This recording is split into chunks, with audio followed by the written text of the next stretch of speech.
नमस्कार दोस्तों, आप सबका स्वागत है आपके अपने चैनल गवर्नमेंट एग्जाम स्टडी में। दोस्तों, आज हम लोग बात करने जा रहे हैं यूपी ट्रिपल एससी का वीडियो जो री एग्ज़ाम है उसकी तिथि आखिर कब आएगी, कितने मार्क्स आपको इस बार लाने होंगे इस परीक्षा को क्वालिफाई करने के लिए, क्या क्या सब्जेक्ट्स होते हैं और उन सब्जेक्ट्स में सबसे ज़्यादा ज़रूरी चीज़ कि क्या क्या टॉपिक्स होते हैं जो आपको कवर करने हैं। ठीक है दोस्तों, ये जो हमने यहाँ पे चीज़ें आपको बताई हैं ये प्रीवियस ईयर पेपर में जो आए थे उसी सिलेबस के अकॉर्डिंग आपको बताई जा रही हैं। तो दोस्तों, अगर आप इस चैनल पर नए हो, चैनल को सब्सक्राइब करना बिल्कुल भी ना भूलिएगा और जो भी आपकी क्वेरी हो उसको कमेंट बॉक्स में ज़रूर पूछिएगा।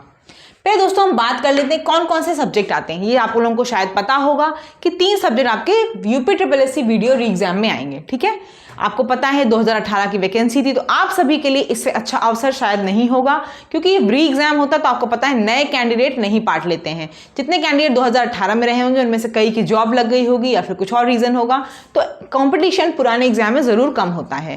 3 सब्जेक्ट्स आपके हैं, कौन कौन से हैं? एक आपका हिंदी, रीजनिंग और आपका जनरल स्टडीज। तीनों आपके जो हैं 50-50-50 मार्क्स के हैं, सॉरी क्वेश्चन हैं।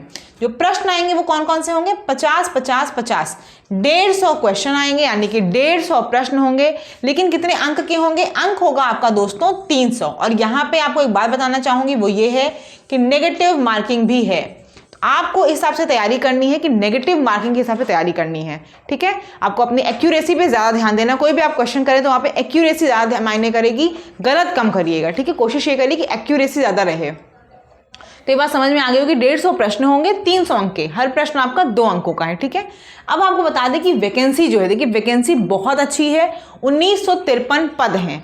1900 आपको पता है पद बहुत ही कम आते हैं, तो 1953 पद अगर इसके आपके आ रहे हैं वीडियो के तो ये बहुत अच्छी आपके लिए अपॉर्चुनिटी है। 3 इसमें पोस्ट निकली थी। एक निकली है ग्राम पंचायत अधिकारी की, 1527 पद हैं उसके। ग्राम विकास अधिकारी की 362 पद हैं और समाज कल्याण विकास के उसमें आपको 64 पद हैं। तो ये 3 आपकी पद की लिस्ट मैंने बता दी, क्योंकि आप तैयारी करने चलते हो आपको ये जरूर पता होना चाहिए कि वैकेंसी कितनी है। अगर ज्यादा वैकेंसी होती जैसे कि यहाँ पे है तो इसका मतलब आपके पास चांसेस हैं सिलेक्शन लेने के। 1500, 1600, 2000 अगर सीट आ रही है, 2000 पद लगभग हैं, तो काफी अच्छी अपॉर्चुनिटी। आप मेहनत करिए, आपका सिलेक्शन पक्का है। ठीक है, अब हम लोग बात कर लेते हैं दोस्तों कि सिलेबस में क्या क्या है। जैसे हिंदी, रीजनिंग है तो, लेकिन उसके अंदर क्या है? जो टॉपिक मैं आपको बता रही हूँ वो आपको अच्छे से आना चाहिए। उसके बाद क्या करेंगे? प्रैक्टिस सेट लगाएंगे। ठीक है, कि पेपर में आखिर पूछा कह जाता है। हम लोग पहले बात कर लेते हैं हिंदी की। हिंदी में देखिए दोस्तों क्या क्या टॉपिक है। स्वर व्यंजन, जैसे आपसे पता होगा, आपको पूछा जाएगा ढा, ढा कौन सा व्यंजन है, या कौन सा है, स्पर्श व्यंजन है, उत्क्षिप्त व्यंजन है। जितने भी व्यंजन हैं आपको उनके प्रकार पता होना चाहिए। स्वर में ऐसे ही पूछता है कि छोटा आ क्या है, या फिर कितने स्वर हैं, कितने व्यंजन हैं, जो बेसिक क्वेश्चन एग्जाम्स में आते हैं वो पूछे जाते हैं। वर्तनी, किसकी वर्तनी शुद्ध है या अशुद्ध है, वो पूछा जाता है। संधि, समास, उपसर्ग, प्रत्यय कि क्या लगा के ये वाला शब्द आपको दिया होगा, इसमें कौन सा उपसर्ग लगाएंगे तो ये मिल जाएगा, या क्या प्रत्यय लगाएंगे तो मिल जाएगा। तो संधि भी है, समास भी है, उपसर्ग है। तत्सम, तद्भव, कौन सा तत्सम है कि नहीं है ये पूछ सकते हैं, या फिर जो आपको शब्द दिया होगा उसका तत्सम पूछेंगे कि गेहूं का क्या होता है आपको तत्सम, आपको पता होना चाहिए गोधूम, तो तत्सम तद्भव पढ़ लीजिएगा। संज्ञा, सर्वनाम भी पूछे गए, विशेषण, अव्यय पूछे गए हैं। मतलब आपको क्वेश्चन दिया होगा, वहां पे एक वाक्य दिया होगा, वाक्य में संज्ञा को अंडरलाइन किया होगा, रेखांकित किया गया होगा, और आपसे ये पूछा जाएगा कि कौन सा संज्ञा है आप बताइए, या फिर कौन सा सर्वनाम है बताइए, कौन सा विशेषण है, या फिर अव्यय, ये सब पूछा जाएगा। ठीक है, उसके बाद आपका पर्यायवाची है, विलोम है, वाक्यांश है, मुहावरे हैं, लोकोक्ति है, मिश्र वाक्य, संयुक्त वाक्य और सरल वाक्य जरूर पढ़ लीजिएगा। इसके प्रश्न आजकल काफी परीक्षाओं में पूछे जा रहे हैं। कौन सा वाक्य आपका मिश्र वाक्य है, कौन सा संयुक्त है, उदाहरण दिया होगा, आपसे पूछा जाएगा जो ऊपर उदाहरण दिया गया कौन सा वाक्य है, मिश्र है, संयुक्त है या फिर सरल वाक्य है। ठीक है, कारक, लिंग, शुद्ध अशुद्ध जो आपके आते हैं, और काल, शुद्ध कौन सा, 3-4 सेंटेंस दिए होंगे, वाक्य दिए गए होंगे, आपसे पूछा जाएगा कौन सा वाक्य इसमें से शुद्ध है। तो मेरे ख्याल से आपको ये हिंदी का जितना है वो टॉपिक समझ में आ गया होगा। इसी तरह ये क्वेश्चन आप देखें, जो 50 आपके क्वेश्चन आ रहे हैं वो इन्हीं सब टॉपिक से कवर होके आएंगे, इनसे बाहर से नहीं आ रहे हैं।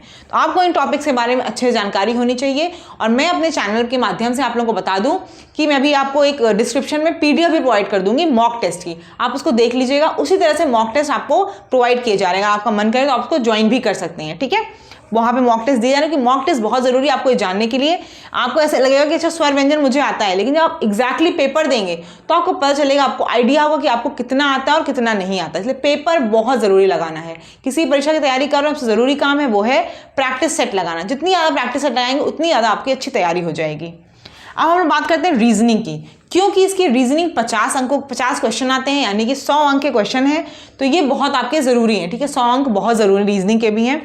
और रीजनिंग से ऐसा होता है, रीजनिंग और हिंदी से आप मार्क्स गेन कर सकते हैं। जीएस इतना वास्ट है कि आपको थोड़ा प्रॉब्लम हो सकती है, इन दोनों का क्या है, आप इसमें मार्क्स गेन कर सकते हो। तो मतलब अगर आप ये दोनों देख लें तो 200 मार्क्स तो आप 200 में से अच्छे नंबर स्कोर कर सकते हैं, ठीक है। इसमें देखिए पहला टॉपिक मैंने विषम लिखा, आपको आता है ना कि find the odd one out, इसमें से कौन सा अलग है, विषम ढूंढना होगा आपको, वर्ड दिए होंगे आपको उसमें से विषम छांटना होगा। वेन डायग्राम के द्वारा प्रश्न आते हैं, मतलब प्रश्न आता है कि कुल छात्र मान लीजिए 50 हैं, उनमें से इतनों ने हिंदी लिया, इतनों ने अंग्रेजी लिया, इतनों ने दोनों लिया है, तो बताइए कितने छात्र किस चीज़ में पार्ट ले रहे हैं, ऐसा क्वेश्चन जो आता है। या फिर इतने कक्षा में छात्र हैं, कुछ फुटबॉल खेलते हैं, कुछ हॉकी खेलते हैं, कुछ और खेलते हैं, ऐसे वाले प्रश्न वेन डायग्राम से आप सॉल्व करते होंगे, वो वाले आते हैं। पासा का क्वेश्चन, डाइस का क्वेश्चन आता है कि आपको 2 डाइस दी होगी, कौन सा बताइए उसके पीछे है साइड दिखेगा, वो वाला पूछेंगे। या फिर पासा को मोड़ने वाला प्रश्न भी आया हुआ है 2018 में, ध्यान करिएगा, तो पासा अच्छे से पढ़ लीजिएगा। दिशा वाले क्वेश्चन, कि आपको पता है दिशा वाले क्वेश्चन कैसे आते हैं कि राम अपने घर से जा रहा होगा, फिर वो किसी पर्टिकुलर डायरेक्शन में मुड़ता है, अब बताइए वो किस जगह खड़ा है, तो दिशा वाला। कागज को मोड़ने का आता है, कागज का दिया होगा आकृति, उसको बताया जाएगा आपको ऐसे मोड़ना है, फिर ऐसे मोड़ना, फिर फाइनल कौन सी आकृति मिलेगी वो पूछी जाएगी। निष्कर्ष वाले क्वेश्चन बहुत ज्यादा आते हैं, निष्कर्ष वाले पूर्वानुमान वाले क्वेश्चन इसमें बहुत ज्यादा आते हैं, इनको बहुत अच्छे से प्रैक्टिस कर लीजिएगा। इसमें क्या होता है, आपको एक स्टेटमेंट दिया जाएगा, कुछ दिया होगा पैसेज टाइप लिखा होगा, उसके आपसे निष्कर्ष पूछा जाएगा कि इस वाक्य को पढ़ने के बाद आपसे क्या निष्कर्ष निकलता है। 4 ऑप्शन होंगे, आपको बताना होगा कौन सा निष्कर्ष एकदम सही है, ठीक है। ऐसे पूर्वानुमान होगा, वहां पे क्या होगा, वहां पे आपको सेंटेंस दिया होगा और पूछा जाएगा कि पूर्वानुमान इसमें क्या लगा सकते हैं, आप क्या पूर्वानुमान निकाल सकते हैं, ठीक है। इन सब के लिए आपको बता रही हूँ कि मेरी साइट, अभी मैं आपको यहाँ पे एक PDF दूंगी, आप PDF को देख लीजिएगा, ठीक है। आप लोगों को जरूर समझ में आएगा, फिर उसका आप लोग ज्वाइन कर लीजिए, प्रैक्टिस सेट की तैयारी करिए, ठीक है। कूट भाषा वाले शब्द आएंगे, यानी कि कोडिंग वाले जो वर्ड होते हैं, कि इसकी मान लीजिए कोई भी सेंटेंस, कोई भी वर्ड दिया हुआ है कि ब्रेड, ब्रेड का आपको पता है कोड ये लिख दिया गया, तो किसी और का बताइए क्या होगा, ये वाले क्वेश्चन आते हैं। संबंध वाले तो जरूर आते ही, आपको पता है रीजनिंग में, ब्लड रिलेशन वाले कि उसने इस फोटो को देख के दिखाते हुए कहा कि ये मेरे पिता की बहन है, ऐसा वाला क्वेश्चन वो भी आता है आपका। कथन वाले क्वेश्चन आते हैं, कथन वाले यानी कि सिलोगिज्म्स हैं, जिसे आप बोलते हैं कि सभी लड़के पुस्तक हैं, सभी किताबें ऐसी हैं, वैसे वाला जो क्वेश्चन होता है वो भी आएगा। श्रृंखला वाले क्वेश्चन यानी कि सीरीज वाले जो क्वेश्चन होते हैं आपके 5, 4 कुछ भी लिखा है, लास्ट में क्या होगा, ठीक है, या फिर ABCD में लिखा हो तो लास्ट में क्या आएगा, ऐसा वाला क्वेश्चन। विकल्प वाले क्वेश्चन आएंगे आपके, और वाटर इमेज और मिरर इमेज वाले, ठीक है। ये आपकी हो गई क्या चीज, रीजनिंग में। इन सब टॉपिक्स को आप कवर कर लीजिएगा। सबसे ज्यादा जरूरी मैंने कहा निष्कर्ष और पूर्वानुमान, क्योंकि इसमें काफी क्वेश्चन इसके आते हैं और ये थोड़ा डिफरेंट है बाकी एग्जाम्स में। बाकी एग्जाम्स में इतना नहीं पूछा था, यहाँ पे ज्यादा पूछा जा रहा है, तो आपको उसकी प्रैक्टिस बहुत ज्यादा करनी है, ठीक है। बात हम लोग कर लेते हैं जनरल स्टडीज, 50 अंकों की आएगी। इसमें देखिए पहले आपको थोड़ा सा कंप्यूटर की जानकारी होनी चाहिए। कंप्यूटर बहुत टफ नहीं आता है, लेकिन हार्डवेयर क्या है, सॉफ्टवेयर क्या है, कौन सा प्रिंटर है, लेजर प्रिंटर आपका, और non impact printer, impact printer, ये सब आपको थोड़ी बहुत जानकारी कंप्यूटर की पता होनी चाहिए, बेसिक नॉलेज ही। उत्तर प्रदेश स्पेशल, क्योंकि ये आपका यूपी का एग्जाम, इसलिए आपको यूपी के बारे में जानकारी होगी। यूपी का क्वेश्चन जीएस में काफी पूछा गया है, ठीक है। कौन सा मंदिर कहाँ पे स्थित है, कौन सी बोली कहाँ बोली जाती है, या फिर कोई आपका जो अनुसंधान है केंद्र उत्तर प्रदेश में वो कहाँ है, ये चीजें आपके इंपॉर्टेंट उत्तर प्रदेश के, तो उत्तर प्रदेश जरूर पढ़ लीजिएगा, ठीक है। प्राचीन इतिहास, मुगल काल, आधुनिक इतिहास, भूगोल, पॉलिटी, डे, कौन कौन से इंटरनेशनल डे हैं, जैसे कि वर्ल्ड ओजोन डे आपको पता है 16 सितंबर को मनाया जाता है, world literacy day, world international women's day, सारे आपको डे पता होने चाहिए, जो इंपॉर्टेंट जो एग्जाम्स में आते हैं वो सब, ठीक है। इंस्टीट्यूट, कौन सा इंस्टीट्यूट आपका यूपी में है वो तो बहुत जरूरी है, जो बाकी भारत में भी है वो भी आपको जरूरी है कि भारतीय दलहन संस्थान कहाँ है, गन्ना रिसर्च कहाँ है, ठीक है, सब चीज़ आपको पता होनी चाहिए। खेल के जो कप है, जैसे थॉमस कप है, ऊबर कप है आपका, ये सब किससे रिलेटेड है, कौन से गेम से रिलेटेड है, आपको ये भी पता होना चाहिए, ठीक है।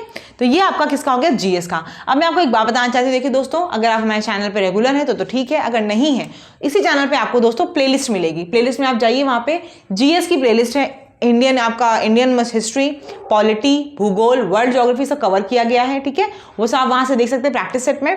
और दोस्तों हिंदी की प्रैक्टिस सेट कराई जा रही है 25-25 क्वेश्चन में, तो आप वो भी देख सकते हैं। बाकी हिंदी की वर्तनी, विलोम, इन सब की भी पीपीटी और वो पढ़ाई हुई है, आप वो भी देख सकते हैं। सब प्लेलिस्ट में, आप प्लेलिस्ट में आके देख सकते हैं। अब बाकी बात कर लेते देखिए कट ऑफ की, क्योंकि किसी भी एग्जाम की तैयारी करते हैं ना तो एक आइडिया होना चाहिए कितना नंबर हम पाएँ तो हम सेफ होंगे। जैसा कि आपको पता होगा 2018 में जब वैकेंसी आई थी उस समय जो कट ऑफ गई थी लो दोस्तों वो लगभग 211 गई थी जनरल की। लेकिन आपको पता है 211 एक तो पेपर इतना आसान भी नहीं आया था और 211 वैकेंसी जो गई थी आपको पता है उस समय करप्शन हुआ था, इसी वजह से वो आपका वैकेंसी जो है वो रद्द भी कर दी गई है। तो 211 तो कहीं नहीं जाएगी, लेकिन हाँ आपको 185 प्लस नंबर लाने हैं। जनरल कैटेगरी को 185 से ऊपर नंबर लाने हैं अपने सिलेक्शन के लिए। अब देखिए मैं इसलिए आपको मार्क्स बता रही हूँ कि अभी से आप जब प्रैक्टिस करिए इतने नंबर लाने की कोशिश करिए। अगर कमी है, जहाँ पे कमी लगे आप उसको मुझसे पूछ सकते हैं, नहीं तो अपना खुद से इंप्रूव कर लीजिए। इतने नंबर तो कम से कम लाइए सिलेक्शन के लिए, ठीक है? फिर आपका सिलेक्शन एकदम डेफिनेटली 100% होगा। ओबीसी की 175 प्लस आपको नंबर लाने हैं, एससी का 155 से 160 आपको अंक लाने हैं, एसटी का आपको 145 से 150 अंक लाने हैं और फीमेल को 165 से 170 अंक लाने हैं, ठीक है? इसके बारे में दोस्तों एक्सपेक्टेड कट ऑफ के बारे में कि कितनी जा सकती है, कितने के लिए आपको तैयारी करनी है, वो मैंने एक और वीडियो में बनाया हुआ है, वो मैं आपको फिर से अभी यहाँ पे लिंक प्रोवाइड कर दूंगी, वहाँ पे आप उसको देख लीजिएगा। यहाँ पे क्योंकि मैं बता रही थी इसलिए मैंने आपको फिर से बता दिया कि इतने नंबर अगर आप अभी मॉक टेस्ट में अपने ला रहे हैं तो इसका मतलब आप सेफ जोन में हैं, आपकी ये नौकरी पक्की है। तो इतने आपको मार्क्स लाने की तैयारी करनी, इसीलिए इतने मार्क्स आपको पता होने चाहिए कि हम कितने मार्क्स लाएं कि हमारा सिलेक्शन हो जाएगा। ऐसा नहीं है कि आप 170 नंबर ला रहे हैं, 60 ला रहे हैं तो सिलेक्शन होगा। सिलेक्शन आपका इतने ही नंबर पे होगा, ठीक है दोस्तों? बाकी कोई भी क्वेरी हो तो आप प्लीज़ हमसे ज़रूर पूछिए। कमेंट में सेक्शन में जो भी आपको क्वेरी हो पूछ सकते हैं और चैनल को सब्सक्राइब नहीं किया हो तो ज़रूर कर लीजिएगा। धन्यवाद।